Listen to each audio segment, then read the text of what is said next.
Hello everyone, today we are going to discuss government budget of class 12th economics.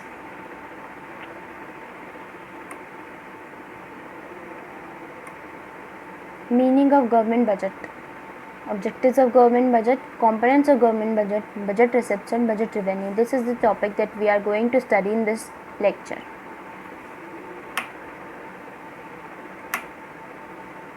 Definition or meaning of budget. Government budget is an annual statement showing item-wise estimates of receipts and expenditure during a fiscal year. Government budget क्या होता है? एक annual statement होती है जो government को बताती है उसे कहाँ कितना और कैसे खर्च करना चाहिए ताकि उसे फ्यूचर में फाइनेंशियल क्राइसिस फेस ना करने पड़े. फिस्कल ईयर क्या होता है? Fiscal year is taken from 1 April to 31 August, but in this period, lockdown period, it is shifted from 31 July to 31 March. जो बजट होता है वो गवर्नमेंट के अलग अलग लेवल्स पे अपना बनाया जाता है, पर जो सेंट्रल गवर्नमेंट का बजट होता है उसको यूनियन बजट कहते हैं. The budget of central government is known as union budget. This is very important. Budget is presented in parliament on such a date at the present में direct. Budget कब present होता है parliament में? जब present direct करता है. Otherwise वो last working day of February पे प्रेजेंट होता है. अगर कोई क्राइसिस आ जाते हैं, अगर कुछ बात हो जाती है तो वो last working day of February पे प्रेजेंट होता है.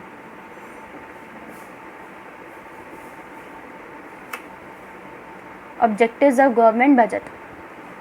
First is reallocation of resources, reducing inequalities of income and wealth, economic stability, management of public enterprises.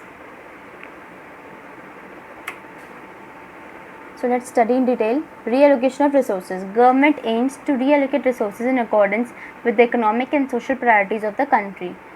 Government का क्या एम होता है कि वो resources को ऐसे reallocate करे कि इकोनॉमिक और सोशल प्रायोरिटीज़ दोनों कंट्री की पूरी हो जाए. इकोनॉमिक प्रायोरिटीज़ का मतलब है प्रॉफिट मैक्सिमाइजेशन और सोशल प्रायोरिटीज़ का मतलब है पब्लिक वेलफेयर. कि गवर्नमेंट ऐसे रीएलोकेट करे रिसोर्सेज को ताकि प्रॉफिट भी हो और लोगों को वेलफेयर भी हो. सो ये कैसे हो सकता है? उसके 2 पॉइंट्स है. फर्स्ट है टैक्स कंसेशन और सब्सिडीज़. टैक्स कंसेशन सब्सिडीज़ में क्या होता है? Government discourage the production of harmful consumption goods like liquor and cigarettes. जैसे कि गवर्नमेंट जो लिकर, सिगरेट्स जैसे हार्मफुल कंजम्पशन गुड्स होते हैं इन पे हैवी टैक्सेस इम्पोज कर दे and encourages the use of khadi products by providing subsidies. और जो पुअर पीपल होते हैं उनको जो गुड्स मिलते हैं या फिर और खादी प्रोडक्ट्स होते हैं उन पे सब्सिडीज़ प्रोवाइड करके. The second is reducing inequalities in income and wealth. Government AIIMS reducing inequalities through it's budgetary policies. इसमें गवर्नमेंट क्या करती है कि imposing taxes on rich people and spending more on poor people. जो rich people होते हैं उन पर ज़्यादा टैक्सेस इम्पोज कर देती है ताकि उसे वहाँ से थोड़ी फाइनेंशियल हेल्प मिले, उसे थोड़ा पैसा मिले, और जो पुअर पीपल होते हैं उन पे वो पैसे लगा देती है ताकि वो अपनी बेसिक नेसेसिटीज़ को पूरा कर सके. और ये कैसे होता है? Through progressive tax structure. Next is economic stability. Government budget is used to prevent business fluctuations of inflation, deflation to achieve the objectives of economic stability. Government क्या करती है? वो business fluctuations को डील करने के लिए economic stability की point है. तो इसमें इन्फ्लेशन क्या होता है कि जब प्राइसेस बहुत हाई हो जाते हैं और डिफ्लेशन जब प्राइसेस होते हैं कंट्री के बहुत लो हो जाते हैं. सो जब प्राइसेस हाई हो जाएंगे तो जो ओवरऑल डिमांड होगी वो भी हाई हो जाएगी. सो गवर्नमेंट क्या कर सकती है उसे कम करने के लिए कि अपने एक्सपेंडिचर्स को कम कर देगी या तो टैक्सेस को बढ़ा देगी. टैक्सेस बढ़ जाएंगे तो जो डिमांड हो जाएगी वो कम हो जाएगी, प्राइसेस कम हो जाएंगे, एक्सपेंडिचर कम हो जाएगी तो भी डिमांड कम हो जाएगी. सो प्राइसेस हाई होने पे क्या होता है? जो डिमांड होती है वो ज़्यादा हो जाती है सप्लाई से. और अब जब प्राइसेस लो हो जाएंगे, डिफ्लेशन हो जाएगा, तो गवर्नमेंट क्या करेगी? अपने एक्सपेंडिचर्स को इंक्रीज़ कर देगी और टैक्सेस को डिक्रीज़ कर देगी ताकि प्राइस कंट्रोल में आ जाए. सो इस तरीके से गवर्नमेंट इकोनॉमिक स्टेबिलिटी मेंटेन रखती है. Fourth is management of public enterprises. There are large number of public sector industries which are established and managed for welfare of public. ऐसी बहुत सारी पब्लिक सेक्टर इंडस्ट्रीज़ हैं जो सिर्फ किस लिए बनी गई हैं? ताकि जो पुअर पीपल है और जो नीडी पीपल है उन्हें थोड़ी सी हेल्प मिल सके. हमारा बजट ऐसा बनाया जाता है ताकि उन्हें फाइनेंशियल हेल्प भी मिल जाए और जो हमारी इंडस्ट्रीज़ हैं उनकी थोड़ी फाइनेंशियल कंडीशन भी स्टेबल हो जाए. So this is the objectives of government budget. I hope you all understand. The next is components of government budget. Government budget के दो कंपोनेंट्स होते हैं, बजट रिसिप्ट्स और बजट एक्सपेंडिचर. बजट रिसिप्ट्स दो types के होते हैं, रेवेन्यू रिसिप्ट्स, कैपिटल रिसिप्ट्स. और बजट एक्सपेंडिचर टू टाइप्स के होते हैं, रेवेन्यू बजट और कैपिटल बजट.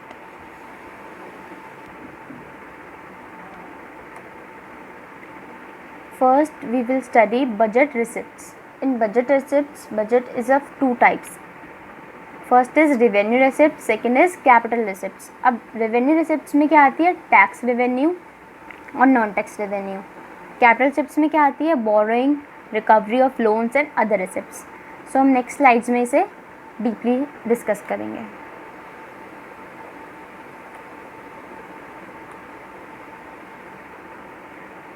टैक्स रेवेन्यू क्या क्या होते हैं, जैसे कि इनकम टैक्स, ये डायरेक्ट टैक्सेस होते हैं, corporate tax, custom duty, excise duty, wealth tax, interest tax.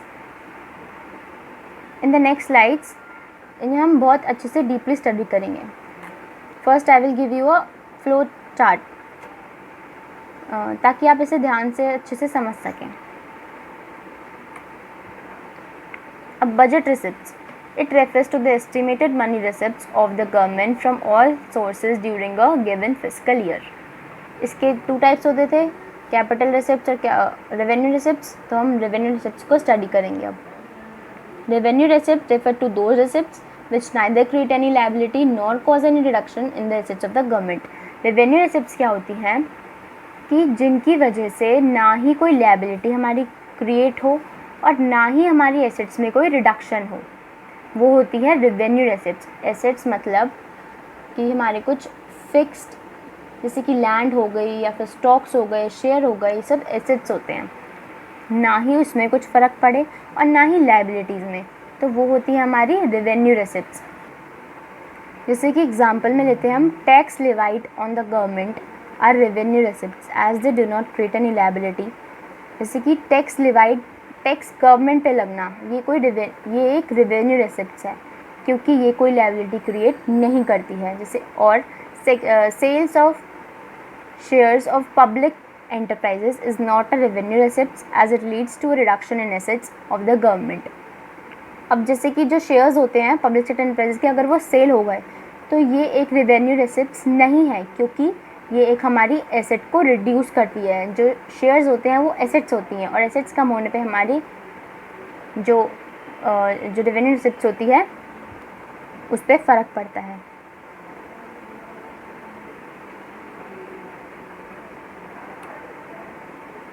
सो इस लेक्चर में बस इतना ही. आगे मिलते हैं हम नेक्स्ट लेक्चर में. Thank you.